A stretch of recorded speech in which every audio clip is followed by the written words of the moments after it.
Welcome back to Rüniverse. I'm Andrew, and this is the last semifinal game, Trine versus Orth, for the last slot of the finals in the Booster Deck tournament. We've seen Trine come out on top over Emery in the previous semifinal, so that's the challenger that is going to get opposed by today's winner. So let's get started into the game.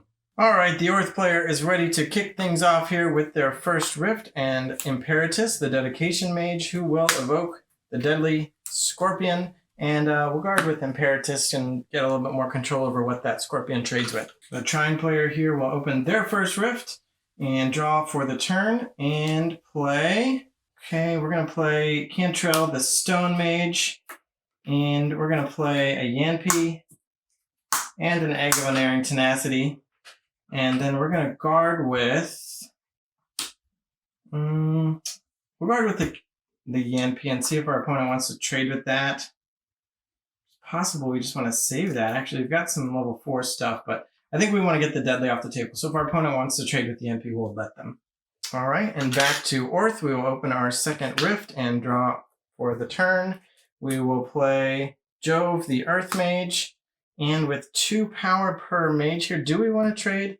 I mean, it's suspicious that our opponent offered up that trade, but I think we do take it. Otherwise, we risk losing it to like a removal spell. We may as well get this potential cost reduction effect off the table. Can let them power out some stuff relatively early. And then we do have some level 2 stuff here. So we're going to play Terverine here for Imperatus. And then Jove can evoke this Mudmote for only 1, which means we can also play this Beetle. So we're running out of cards, but we've got stuff on the table. I guess this is a bit more of an aggressive Orth deck. So we'll guard like so here and pass back. Okay, the Trine player gets their second Rift and draws Mayo that gets a Trine gift. This gift attacks all enemy mages creatures for 2. Wow.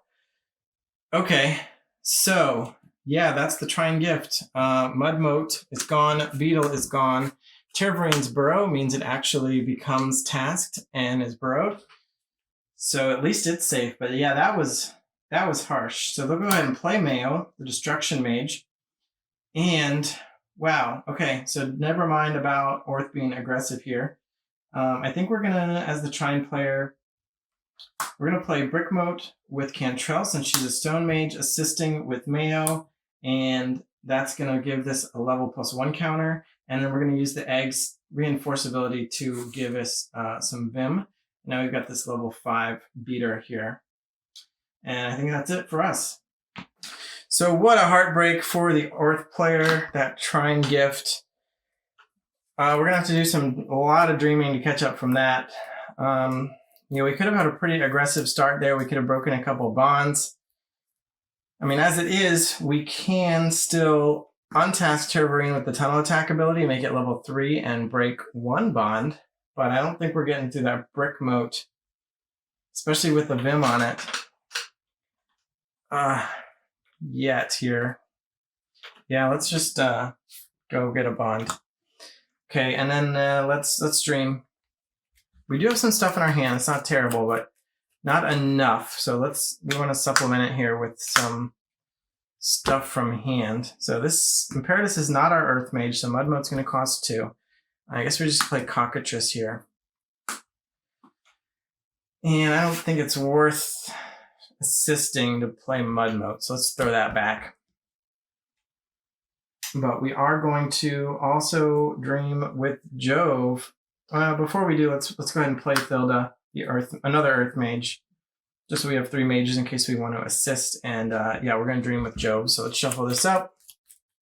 We really want multiple things here. 1. Okay, that's multiple things. We'll play Runencyclopedia first, which costs 1 of our 3 power, and we draw. And then 2 of our 3 power with the Cav Shaman, and then we'll play this Egg. And, we'll spend the 3rd one to throw it back, I think. Yeah, let's throw this back. In case Thilda dreams it later, we can draw another card. I mean, it might just be better not to do that. No, I made that mistake in a previous match. I'm not gonna throw it back. We're gonna leave it out. We're gonna hope for better stuff rather than trying to draw better stuff from our deck. There are better cards in the dream deck to hope for. And then Thilda is going to evoke the Paranoid Barad, which if it's attacked, we will get to draw a card. So unfortunately, this is not a defense.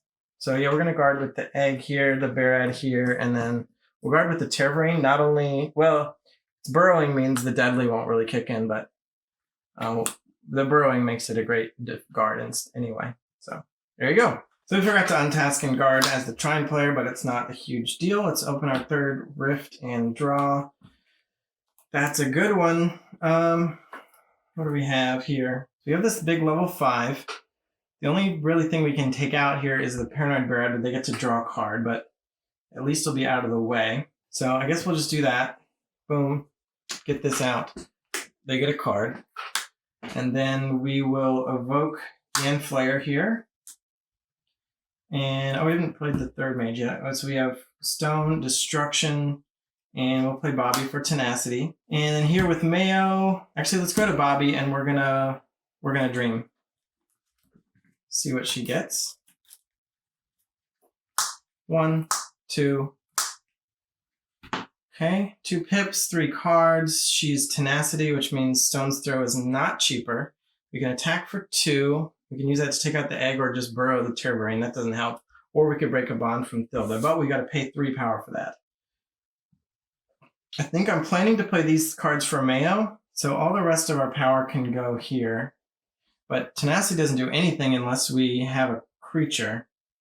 So we might have to reconsider that plan. Yeah, so I think we're going to definitely play Tusk here. It leaves us with 1 power. We'll assist with Mayo, so we have 4 power. We'll play Tenacity for 2 of that, so we'll have 2 left. It attaches face down to Tusk, and since she's a Tenacity mage, they'll get a level +1 counter.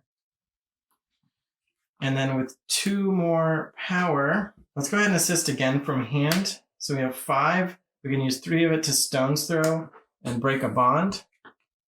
And that is a Dispel Gift. So this is level 4, 5. This is level 5.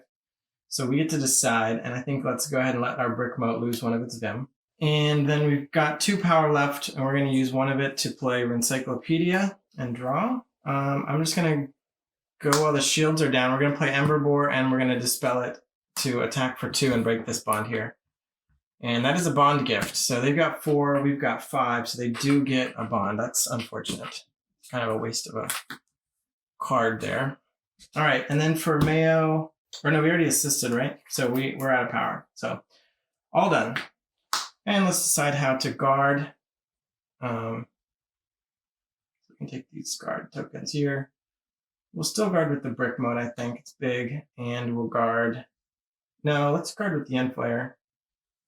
Actually, because the Brick Mode's bigger and they have deadly stuff over here. And we've got a Vim here, so we can guard like that. Okay. All right. Draw. Not looking great. I think we're going to start out by dreaming, and I'm not happy about it. I'm kind of struggling for options here. Well, let's have Thilda do the Orth player's last dream of the game. 2, 3 pips. She is an Earth Mage, so Mud Moat will cost 1, and Earth Growth Tower costs 2. Or it's a relic, so it's not tasked. And so that's okay. Not exciting. We have tons of mages in hand, but not a lot to do with it. So this is awkward, but I think I'm going to have Jove evoke Cockatrice, and we're going to have the Cab Shaman use its newfound deadly ability to trade with 1 of Tusk's Vim. And then we will use Tirvarine's deadly to take out Tusk off the table. So I don't like losing my Tirvarine, but Tusk is really big. And then Cockatrice can get in for 1 bond. And then we can play Steel Moat. And we've got all mages in our hand, so we're all out of dream counters, so we really need to draw some action. But we're going to go ahead and guard like so. So this, even though it's a relic, the Earth Growth Tower has the ability that it can guard, and it doesn't stop guarding when it's attacked. Okay, as the Trine player, I'll draw. So how are we going to get through that tower? So relics take 3 more damage than their level to dispel, so we actually have to hit this for 5. But relics don't deal any damage in return. So brick moat is big enough to actually just break that tower down on its own. And then we can have the Yen Flayer break a bond, I think, and leave that mud moat alone. So let's just start out like that. So destroy the tower, break a bond, and that's a draw gift. So the Orth Mage gets their dream of another card here. We do have 2 bonds here, so I think it makes sense to beef up this location. So let's do so. We're going to assist with Mayo, I guess. No, assist with Bobby.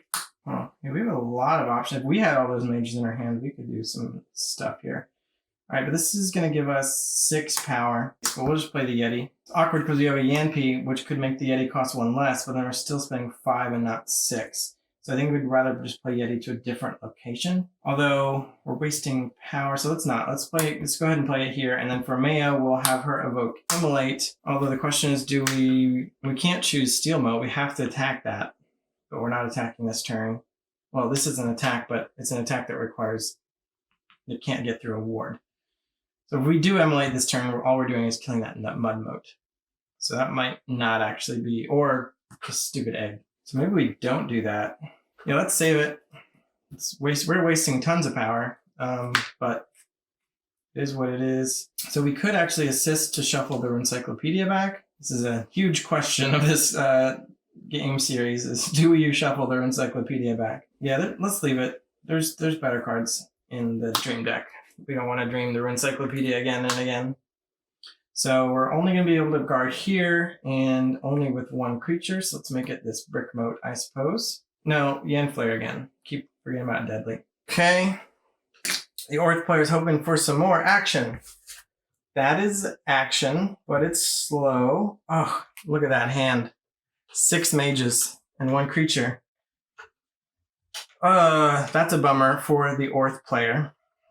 What they can do is use this Steel Moat's Deadly to dispel this Yen Flayer and then attack, and then the Cockatrice can get rid of this Yanpi just to get rid of some attackers. And then over here we can use this Cockatrice. Actually, we'll go ahead and play Lore Lurker here as well. And then here this Cockatrice will break a bond. And that's a draw gift. And the egg's a level 0. Mudmoat could attack. Yeah, let's clear out one of those locations that doesn't have any. Now let's clear out a location that does have defenses. So even though we're down on stuff to do, we are making headway, and they're down to 2 bonds and we've got 4. So let's set our guards. I think we might actually value the Lore Lurker a little bit higher at this point. So we're going to guard with the Cockatrice. Actually, they only have 2 attackers. It's possible that if we guard with both our creatures, I'm going to risk it halfway. Let's hedge our bets, and we're going to guard with Imperatus here, protect both of these creatures, and then we're going to have 3 attackers, and hope that their 2 attackers can't dispel 4 bonds. Okay, so as the Trine player, maybe we made some mistakes. Let's see, we got to draw a gift. Let's see how much ground we can recover here. It might be a lot. It might be a little. So 4 gifts to break, 1 egg to get through. Can we attack 5 times? 1, 2, 3, 4, 5. Let's see if we can pull that off. So let's save these attacks for last, I think. And let's start with Mayo. And we're going to task her for 3 power, spend 1 of it because she is a destruction mage. Stone's Throw only costs 1. And it can attack for 2, and we'll use that to break the egg. She's got 2 power left. I don't know if I want to waste it. No, we're not wasting it. We're going to evoke Boomstick, this rare relic here, and we're going to assist with Cantrell. So she's got 5 power, and then assist from hand with Chag, so she's got 8, and that, oh, you actually only have to pay 6 to activate it. That's fine. We're going to task this and pay 6 power to attack for 8, and we're just going to hit one of those bonds over there. And that is a draw gift. And then we're going to want Well, we'll go to Bobby, task her, and we're going to play Immolate that we saved before. We're going to get 1 flame counter and attack for 3 + 1 is 4. And we're just going to hit right here. And yeah, I don't think the Orth player saw this amount of direct damage coming. And then we can go over to Cantrell, who can then hopefully attack for the win. Brick Moat goes in to break a bond. That's a draw gift. So the Orth player is going to end with their dream of tons of cards, and they're going to be dead. That's it. The Trine player comes from, was it behind? It was so close. It was back and forth. They're down to 2. Orth player was down on cards. They made a comeback. They got tons of burn. 3 attacks straight from the hand this turn. Boomstick attacks for 8 just to break a bond. That's the Trine deck going into the finals against the Quam deck, which interestingly is one of the 2-player starter decks, Trine versus Quam. Well, thanks for watching. Let me know in the comments which of those 2 decks you think is going to win in the finals. If you haven't subscribed already, subscribe now so we can get more subscribers. Bye.